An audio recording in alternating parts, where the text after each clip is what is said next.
My eyes see grace poured out from heaven's throne, and mercy, oh, I can't let it be. Keep my heart wide open as you come. Dan sê julle, ons is in Psalm 2 vanoggend. Dat julle wonder, is hierdie 'n psalmreeks. Dit is besig om te ontaard in 'n psalmreeks, hoor. Ek moet vir julle sê, ek luister na die Bible app se NIV lees. Hulle het 'n persoon wat die Bybel vir jou lees. Ek sit dit in my ore. Ek luister deur die psalms die laaste tyd. Ek weet nie hoekom die Here wil hê ek moet dit doen nie, maar dis 'n boek vol emosie. Dis regte, egte mense wat hartstogtelike gebede voor die Here uitstort en liedere sing tot eer van hom, en dit word vasgevang. En dis ook 'n manier vir ons om te sien hoe dit gedoen word. Ons kan ook ons gebedes uitstort voor die Here. Ons kan ook lofliedere sing tot eer van hom. Dit is regtig besonder. So ons is vanoggend weer in 'n Psalm 2. Glo dit of nie, volgende week dalk weer, hoor. Maar hierdie is seker die gedeelte wat seker die heel meeste aangehaal word deur die Nuwe Testamentiese skrywers. En daar's natuurlik 'n baie goeie rede daarvoor, want Psalm 2 word deur die Nuwe Testament gebruik om vir ons te wys hoe die beloftes van die langverwagte Messias tot vervulling kom in die Seun van God, Jesus Christus. Maar is dan ook vir daai rede dat jy sal sien, as jy 'n 1953 vertaling het, dat hulle van hoofletters gebruik maak by sekere sleutelwoorde in hierdie Psalm, wat die 2020 en die 83 vertaling nie doen nie. Psalm 2 het 'n woord wat in vers 2 voorkom, gesalfde. Meeste van die ou vertaling sal dit hê met 'n hoofletter G. Koning in vers 6 en dan seun in vers 7. En dit is met 'n rede so deur die 53 vertalers gedoen, want hierdie Psalm is ook profeties van aard. Is hoofsaaklik profeties van aard. En is gewordel in gedeeltes soos byvoorbeeld 2 Samuel 2, waar Dawid daai kosbare belofte ontvang by God, nadat hy sê hy wil 'n tempel bou vir die Here. En God vir hom sê, maar hy sal nie die tempel bou nie, sy seun sal, maar dan beloof die Here aan Dawid dat hy vir hom 'n groot naam sal gee, dat hy Israel ook sal plant, en dat hy ook vir hulle 'n koninklike nageslag met 'n ewige heerskappy sal gee. En daarom reken geskiedkundiges dat Psalm 2 aan elke koning in Juda soos voorgehou is na Dawid se tyd as 'n herinnering aan die ideaal wat hulle veronderstel was om te handhaaf as konings van die volk.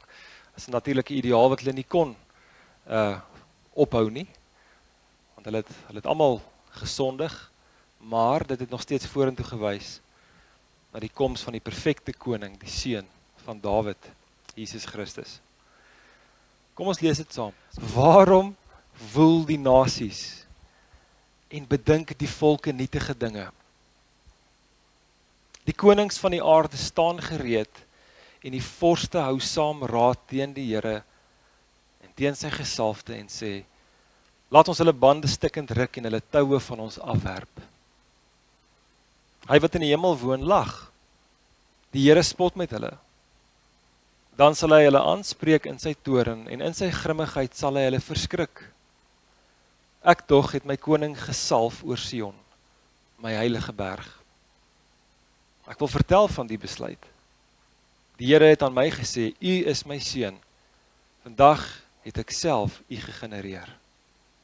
Eis van my, en ek wil nasies gee as u erfdeel, en die eindes van die aarde as u besitting. U sal hulle verpletter met 'n ysterstaf, u sal hulle stukkend slaan soos 'n erdepot. Wees dan nou verstandig, o konings, laat julle waarsku, o regters van die aarde. Dien die Here met vrees en juig met bewing. Kus die seun, dat hy nie toornig word, en julle op die weg vergaan nie, want gou kan sy toorn ontvlam. Welgeluksalig is almal wat by hom skuil. Dis die woord van die Here uit Psalm 2 julle, maar kom ons kyk saam in diepte daarna. Ons sal waarskynlik hierdie Psalm baie beter verstaan as ons dit so 'n bietjie opbreek in verskillende hoofgedagtes en ek hoop almal kan daarom sien wat daar staan. Maar dis dan ook wat ons gaan doen vanoggend, soos wat die eerste hoofgedagte dadelik na vore kom as jy die eerste 3 verse lees. Want verse 1 tot 3 dui sommer dadelik op 'n bose, ek het nie 'n ander woord nie, bose rebellie teen die gesag van die lewende God en sy gesalfde koning. En jy sal sien dat dit ook so aangedui word op die kerkblaadjie, so jy kan daaronder notas maak soos wat ons aanbeweeg. Maar net die heel eerste vers van daai 3 verse vra alreeds 'n baie belangrike vraag oor hierdie rebellie teen God. En ek glo dis 'n vraag wat enige regdenkende gelowige op een of ander stadium al moes vra in hulle lewens. Waarom woel die nasies en bedink die volke nietige dinge? Daai woordjie woel, dui amper meer op 'n rusteloosheid as op 'n rebellie. Daar's 'n rusteloosheid onder die volke, onder die mense van die aarde. Maar as jy mooi daaroor dink, is alle opstand en alle rebellie teen gesonde gesag altyd gewortel in rusteloosheid. Mense het nie rus vir hulle siele nie. Hulle het nie rus vir hulle siele, hulle ken nie die ware God nie. Daarom is daar hierdie rusteloosheid en hierdie rebellie. En dit was al van eeue gelede al so. Maar ons kan vanoggend miskien self die vraag vra in vers 1 en dit bietjie anders verwoord deur te vra, wat is dit wat die wêreld ontneem van vrede? Jy al bietjie daaroor gedink? Ek dink as wedergebore kinders van God behoort ons baie goed te weet hoekom die natuurlike mens al ewig in opstand en in oppositie met God is. En ons gaan nou weer daarna kyk, maar kom ons probeer net eers verstaan waarom die psalmskrywer hierdie vraag vra. Ons probeer sy konteks verstaan. Waarom woel die nasies en bedink die volke nietige dinge? Laasweek het ons uit Psalm 63 gesien dat die koning van Israel wat aangestel is deur God eintlik as 'n verteenwoordiger opgetree het van God se heerskappy. Dit was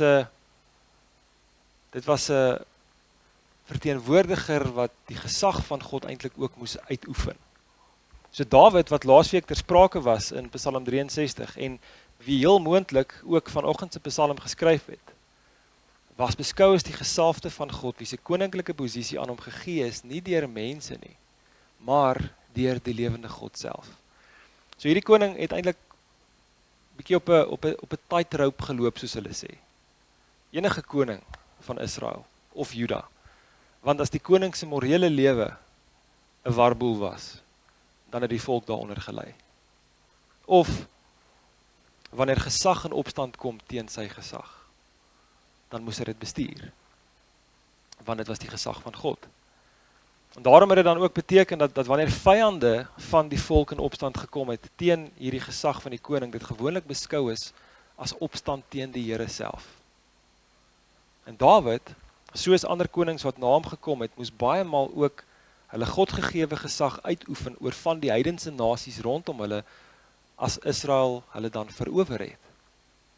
Hulle moes hierdie ouens half in check hou, soos die Engelsman sal sê, sodat hulle nie weer in rebellie en in opstand kom teen Israel nie.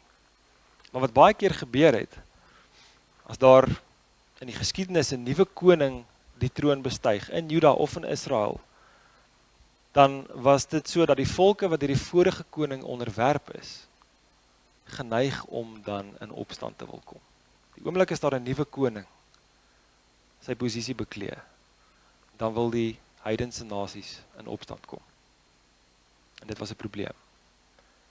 So hulle die nuwe koning se gesag altyd probeer toets. En daardeur het 3 heidense volke eintlik die gesag van God getoets om hulle eie soewereiniteit weer te bekom. Maar daarom sê vers 2, Die konings van die aarde staan gereed. En die vorste hou saam raad teen die Here. Nie teen 'n mens of teen 'n volk nie, maar teen die Here, want dit is sy gesag wie hulle uitdaag. En teen sy gesalfde. Laat ons hulle bande stikkend druk en hulle toue van ons afwerp. Hulle toue, wat beteken ons was hulle onderdane. Ons wil vrykom.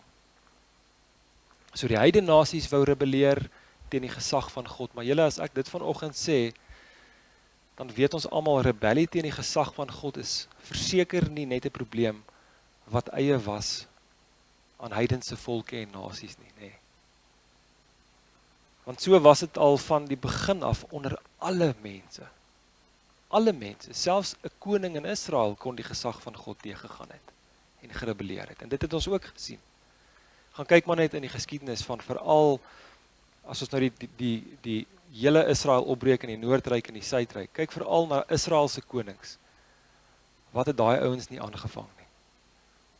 Ook in Juda. Maar so was dit al van die begin af. Waar kom dit vandaan? Ons lees in Genesis 3 vers 1 tot 5 hoe Satan deur 'n leuen vir die mens laat glo het dat die veilige grense van God daar in die tuin van Eden eintlik maar net 'n manier was vir God om die mens te weerhou om soos hy te word. So God het veilige grense onder sy gesag gestel vir die mens, vir die mens se voordeel. Satan het gesê, nee man, daag dit uit. God is bang, julle word soos hy. Daai gedeelte sê, die slang was lustiger as al die diere van die veld wat die Here God gemaak het.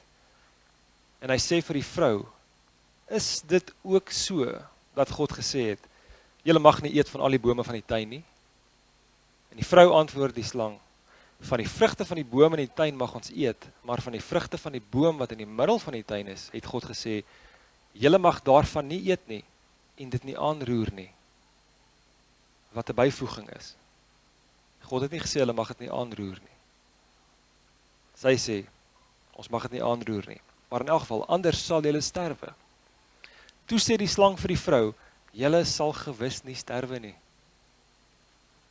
Met ander woorde, daag die gesag van God uit.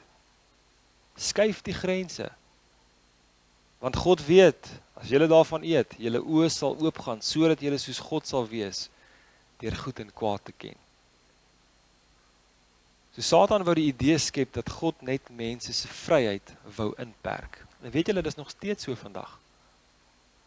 Mense wat stief is vir die geloof, mense wat stief is vir die Here Jesus, wat niks met hom te doen wil hê nie, wat hulle rugkeer op die geloof, glo daai leuen, dat God net ons vreugde by ons wil steel, terwyl die teenoorgestelde waar is.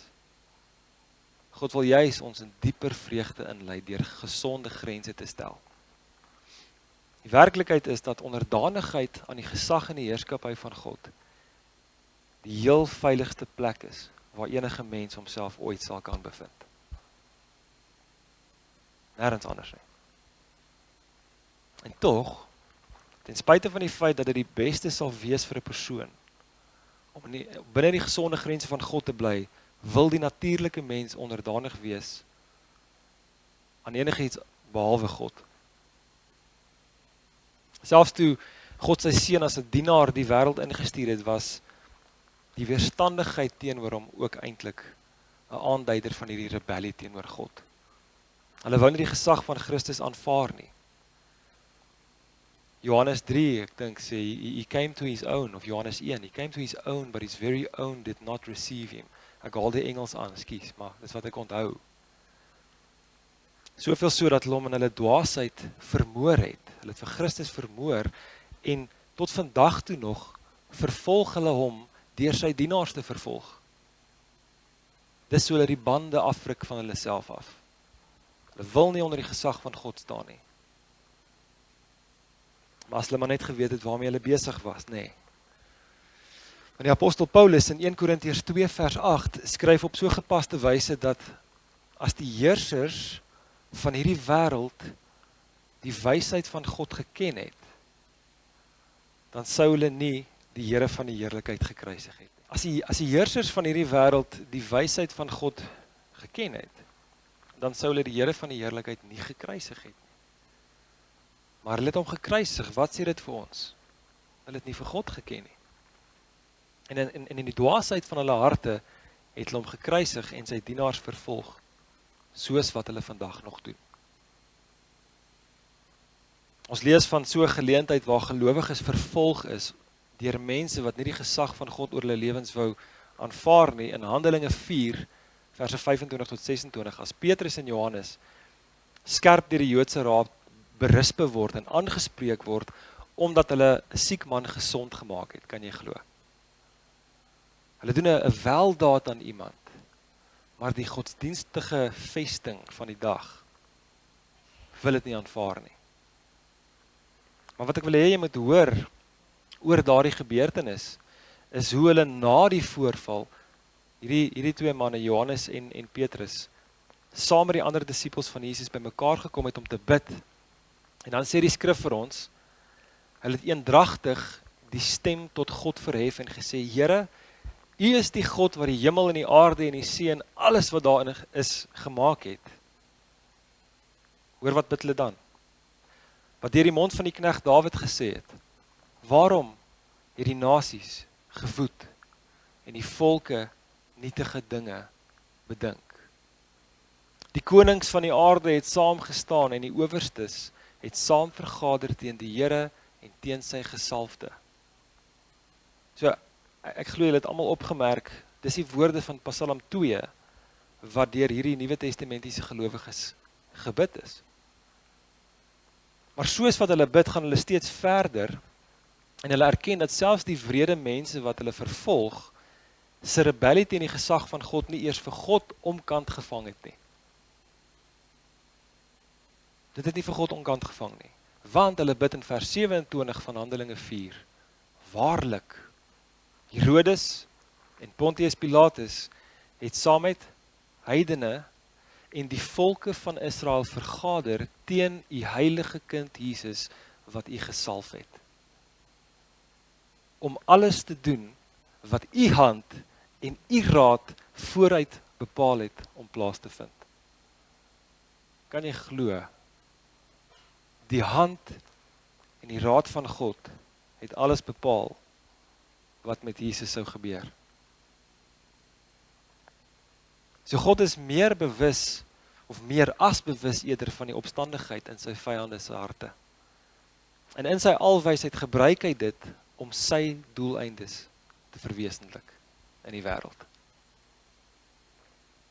Wat ons moet verstaan is dat al wil die nasies teen God rebelleer, al lyk dit of hulle soms heeltemal oorboord gaan, al steel hulle, al slag hulle, al roof hulle, die lewende God het nog steeds die horlosie van die geskiedenis in sy hand en hy beheer dit. Hy beheer tyd.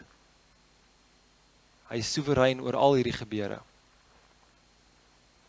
Hy werk selfs met bose harte. Dit is moeilik om te verstaan.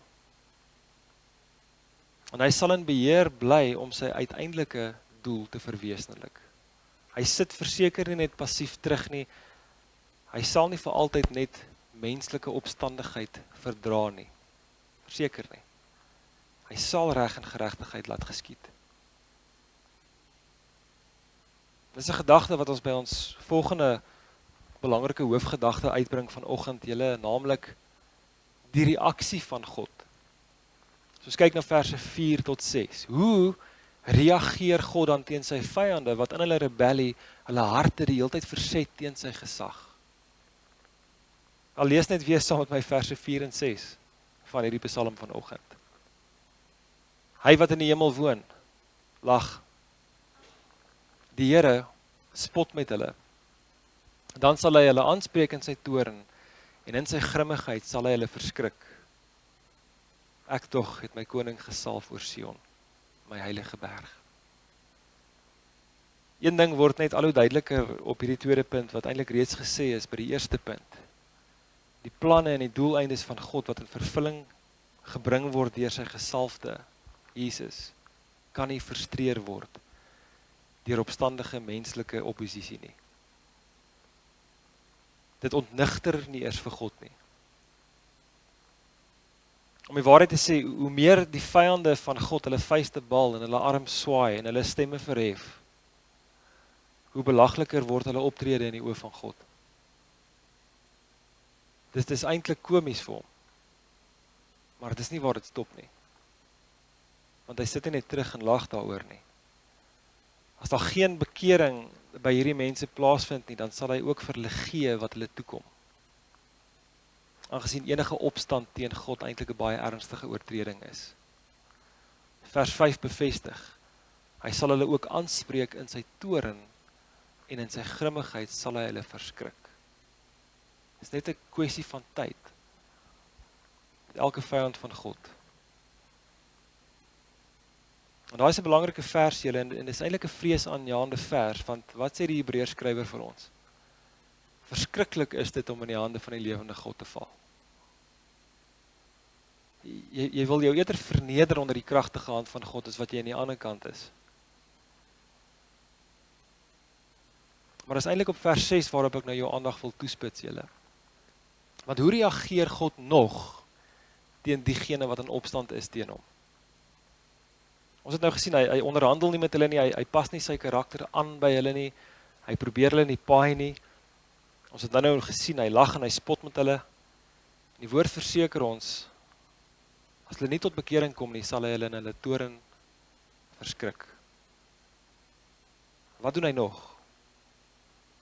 Kyk saam na vers 6. Hy bevestig en bewaarheid, en ek het ook 'n baie mooi Afrikaanse woord gebruik, hy vergewis sy vyande van sy voorneme. Sy koninklike plan, wat hy deur die seun van Dawid sal vervul, en soos wat vers 6 duidelik maak. Ek tog het my koning gesalf oor Sion, my heilige berg. En nou kan 'n mens eintlik sê, dis die einde van die saak. God het gepraat. Hy sal sy doeleindes verwesenlik deur sy seun, sy gesalfde, op sy heilige berg, Sion. Maar nou gebeur daar iets interessants in hierdie Psalm julle. Want dit lyk of die Here God se einste gesalfde koning nou sy stem laat hoor. Christus tree toe tot die gesprek. Wat is dit wat hy vir ons sê? Wel, deur monde van 'n Ou Testamentiese menslike koning wat hierdie Psalm neergeskryf het, vertel die ewige koning wat nie gebind is aan tyd nie, van God se groot aankondiging. En is 'n groot aankondiging wat betrekking het op hom en wat ook ons volgende belangrike gedagte is. Let asseblief op saam met my die aankondiging van God, verse 7 tot 9. In vers 7 praat die ewige koning en hy sê, ek wil vertel van die besluit. Die Here het aan my gesê, U is my seun. Vandag het ek self U gegenereer. Eis van my, en ek wil nasies gee as U erfdeel, en die eindes van die aarde as U besitting. U sal hulle verpletter met 'n ysterstaf, U sal hulle stukkend slaan, soos 'n erdepot. Boonbehalwe die feit dat God op so 'n wonderbaarlike profetiese wyse kan praat, wat is dit van hierdie aankondiging wat ons moet raak sien? Ek dink daar so 3 belangrike dinge wat ons moet raak sien julle. Vir een, moet ons raak sien, dat die koning en die gesalfde die status het van 'n seun. Hy het die status van 'n seun. En hy was van ewigheid al af die seun van God, maar dit was nie bekend aan die wêreld nie. Dit was nie bekend aan almal nie. God het dit op 'n bepaalde dag bekend gemaak. Maar ek wil jou vra, wanneer het God dit bevestig, dat sy gesalfde ook sy seun is? Dis nie so voor die hand liggend nie. Maar kom ek lees vir jou gou die woorde van Romeine 1 vers 4, om daai vraag te beantwoord. Paulus skryf in sy groet van Romeine oor Christus, wat gebore is na die vlees, uit die geslag van Dawid, en na die gees van 'n heiligheid, met krag verklaar is as die seun van God, deur die opstanding uit die dode. Jesus Christus, ons Here. So, wanneer het God dit bevestig dat sy gesalfde ook sy seun is? Wanneer het die wêreld bewus geword daarvan? Wanneer moes die wêreld bewus word daarvan? By die opstanding van Jesus. Ek lees gou weer vir jou Romeine 1 vers 4. Christus wat gebore is na die vlees, uit die geslag van Dawid, en na die gees van heiligheid met krag verklaar is, as die seun van God, hoe?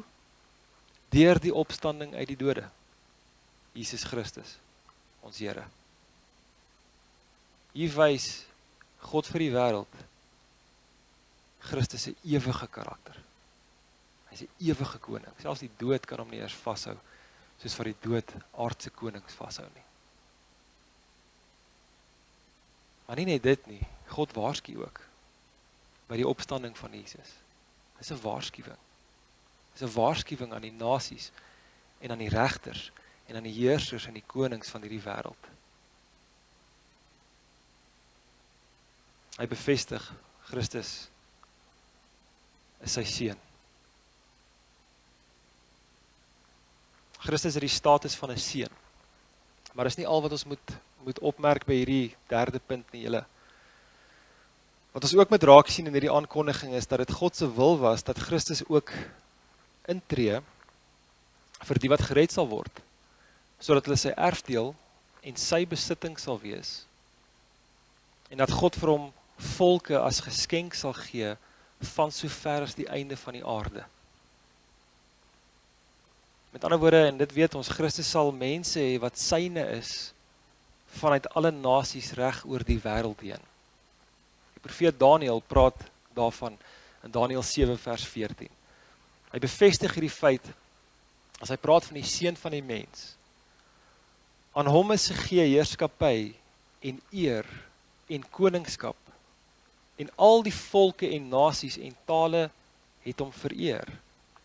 Sy heerskappy is 'n ewige heerskappy wat nie sal vergaan nie, en sy koninkryk een wat nie vernietig sal word. So sien weer die ewige karakter van die Here Jesus, die gesalfde van God. Hy het die status van die seun, maar hy is ook die besitter van volke en nasies, vir wie hy op 'n priesterlike wyse intree. Maar ons meer. Christus het ook die reg om hulle te verpletter met 'n ysterstaf en om hulle stukkend te slaan soos 'n erdepot wanneer hulle teenoor sy gesag rebelleer. Dit moet ons ook hoor vanoggend. En wat maar net vir ons sê dat die gesalfde seun van God nie oor 'n bietjie geleende mag beskik nie, maar dat hy beskik oor absolute mag. Hy is almagtig in vergelyking met die totale hulpeloosheid van wêreldheersers en konings en magte wat hulle vuiste swaai. Ja, die wêreldheersers en die regeerders van hierdie aarde reken miskien dat hulle oor groot mag beskik, maar sonder die guns van die gesalfde koning is hulle eintlik wat hulle nog altyd was, sonder hom hulpeloos. Enige mens is hulpeloos sonder God, mits hulle bekeer. Maar daarom wil ek ook juist die vraag vra vanoggend julle. Is dit God se motief om al sy vyande in 'n oomblik uit te wis? Wil hy hulle verpletter? Wil hy hulle stukkend slaan?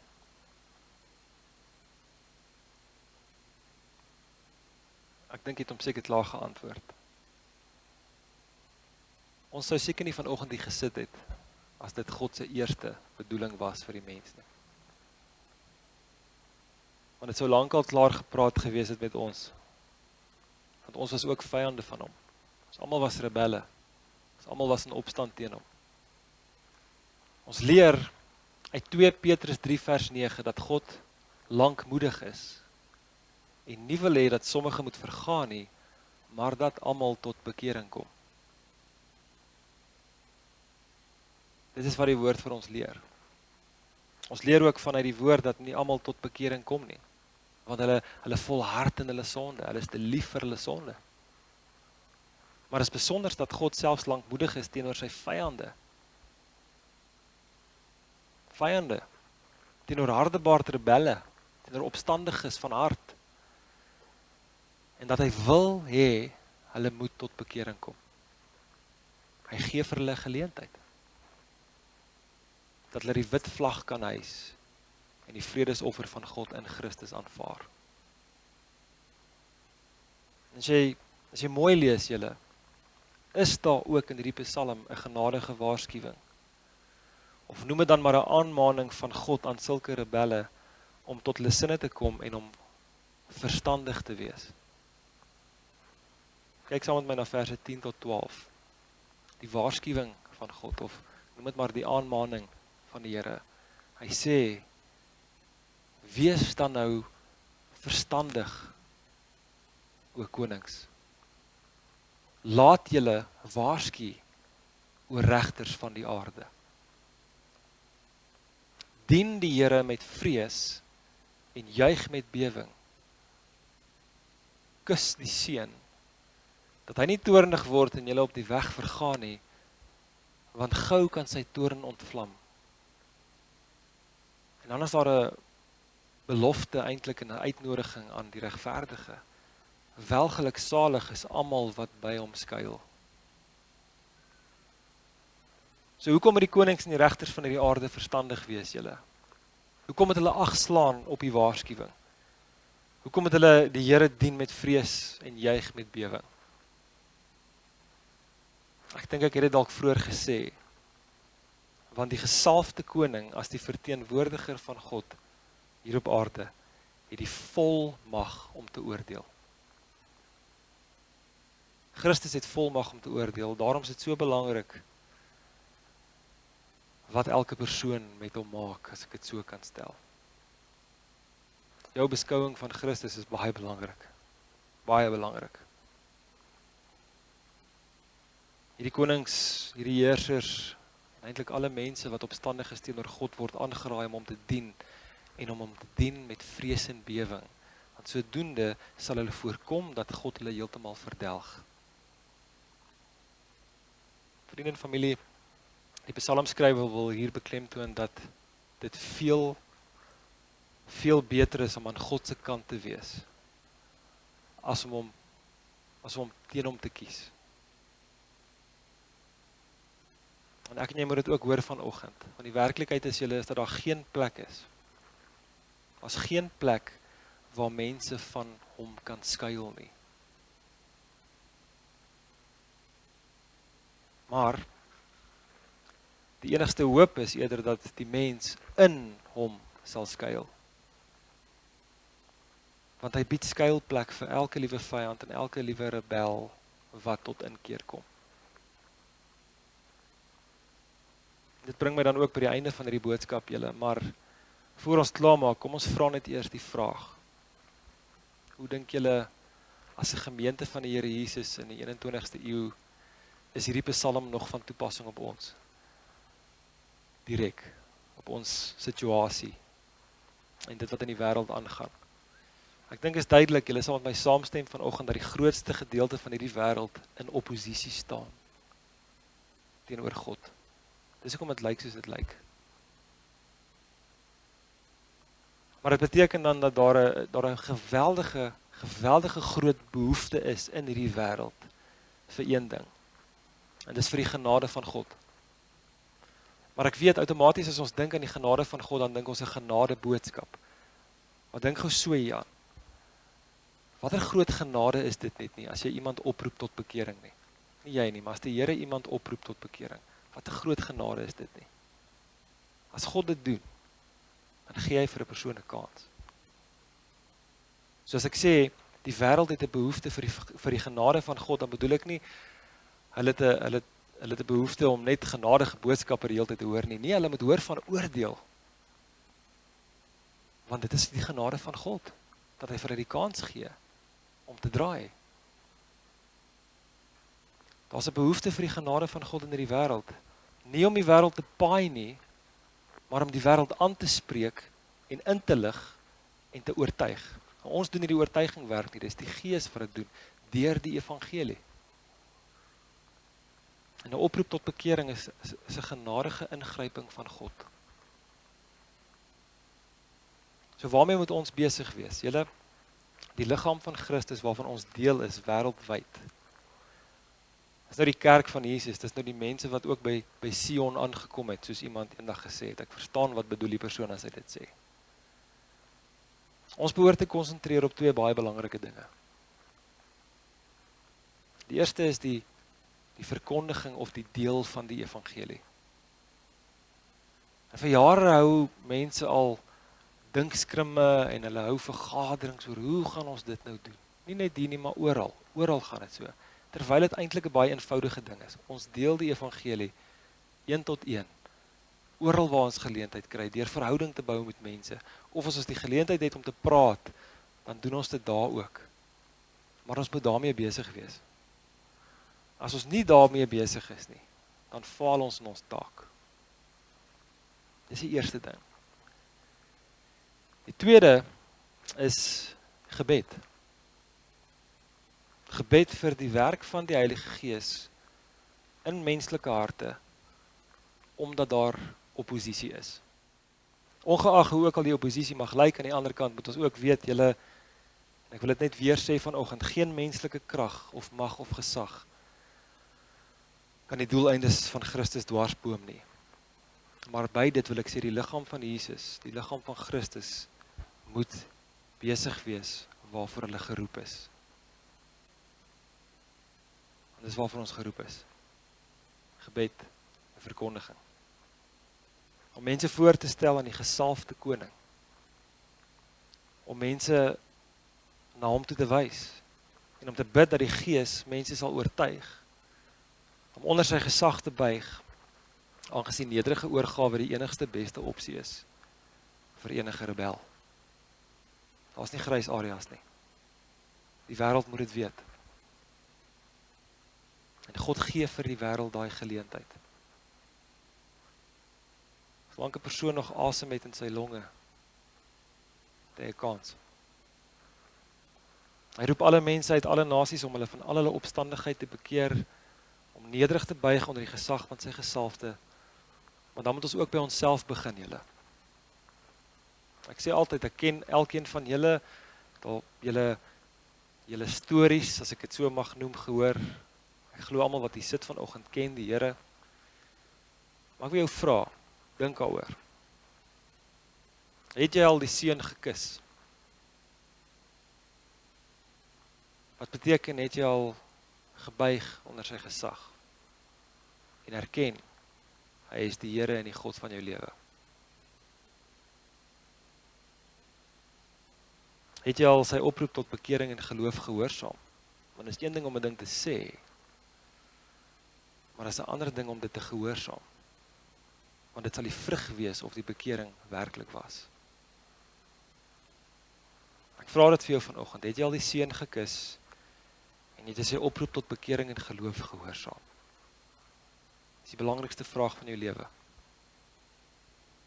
Eendag, en is moontlik binnekort, sal Christus weer kom, maar as regter.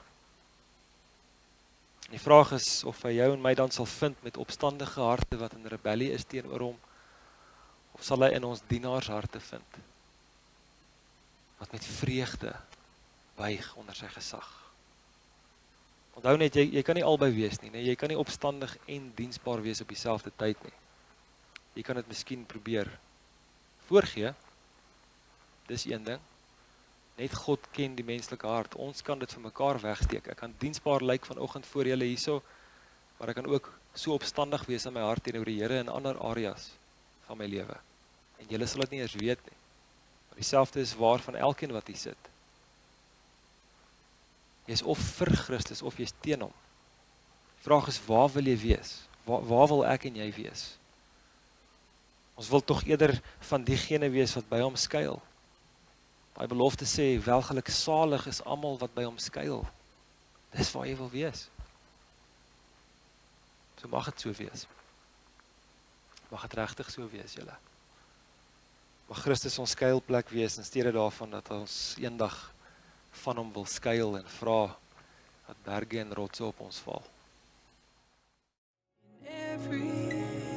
mercy's hand. You have brought me back home.